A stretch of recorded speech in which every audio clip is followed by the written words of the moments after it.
বিভিন্ন সংবাদ মাধ্যমে এবং সামাজিক মাধ্যমে একটি সংবাদ প্রকাশিত হয়। খোয়াই পঞ্চায়েত সমিতির মাননীয় চেয়ারপারসন বারবিল এলাকায় ওনার যে নিজস্ব বাড়ি তৈরি হচ্ছে, সেই বাড়ি নির্মাণের জন্যে সরকারি স্টোর থেকে সিমেন্ট ব্যবহার করা হচ্ছে। রাত্রিবেলায় আমরা দেখলাম একটা ভিডিওর মধ্যে সেই গাড়ি, যেটা সিমেন্ট আনা নেওয়ার ক্ষেত্রে ব্যবহার করা হয়, এবং সেটার পরিপ্রেক্ষিতেই একটি সংবাদ সারা রাজ্যে এটা প্রচারিত হয় বিভিন্ন সংবাদ মাধ্যমে। এই সংবাদ প্রকাশিত হওয়ার পর 48 ঘন্টা সময় পেরিয়ে গেল। আমরা অপেক্ষা করছিলাম যে মাননীয় চেয়ারপারসনের পক্ষ থেকে অথবা উনি যে দলের পক্ষ থেকে প্রতিনিধিত্ব করেন, শাসক দল বিজেপির পক্ষ থেকে, এই বিষয়ে কোনো একটা প্রতিক্রিয়া আমরা পাব। কিন্তু আমরা দেখলাম এই সংবাদ প্রকাশিত হওয়ার 48 ঘন্টা সময় পেরিয়ে যাওয়ার পরেও এখন পর্যন্ত এই সম্পর্কে তারা সম্পূর্ণভাবে চুপ। কথায় বলে যে মৌনতাই সম্মতির লক্ষণ। ফলে আমরা এটা নিশ্চিতভাবেই বলতে পারছি যে একটা বিরাট বড় ঘোটালা, এবং সেটা এক রাতের বিষয় না। তাহলে এটা ধরে নেওয়া যায় যে এটা দীর্ঘদিন যাবৎ চলছিল।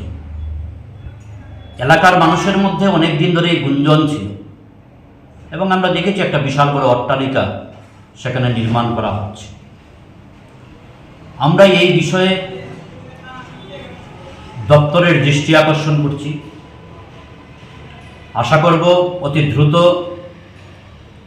খোয়াই আরডি ব্লকের বিডিও বিষয়টা তদন্ত করবার জন্য প্রয়োজনীয় ব্যবস্থা গ্রহণ করবেন, এবং শুধুমাত্র স্থানীয়ভাবে যারা আধিকারিকরা রয়েছেন জেলা কিংবা মহকুমা পর্যায়ে ওনারাই দেখবেন বিষয়টা, তাও না।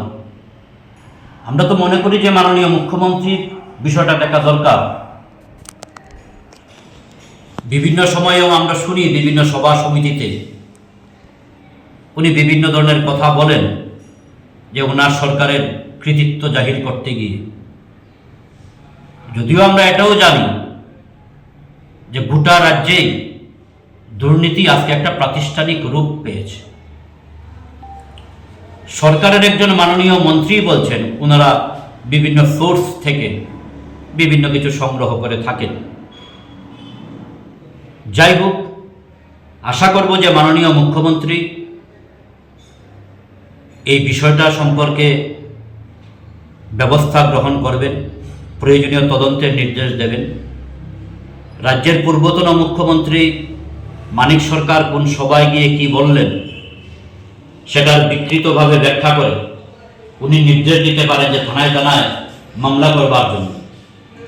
কিন্তু এত বড় একটা ঘটনা সংবাদ মাধ্যমে প্রকাশিত হওয়ার পরেও এখন পর্যন্ত মাননীয় মুখ্যমন্ত্রী কিংবা ওনাদের দল তারা সম্পূর্ণ চুপ হয়ে রয়েছে।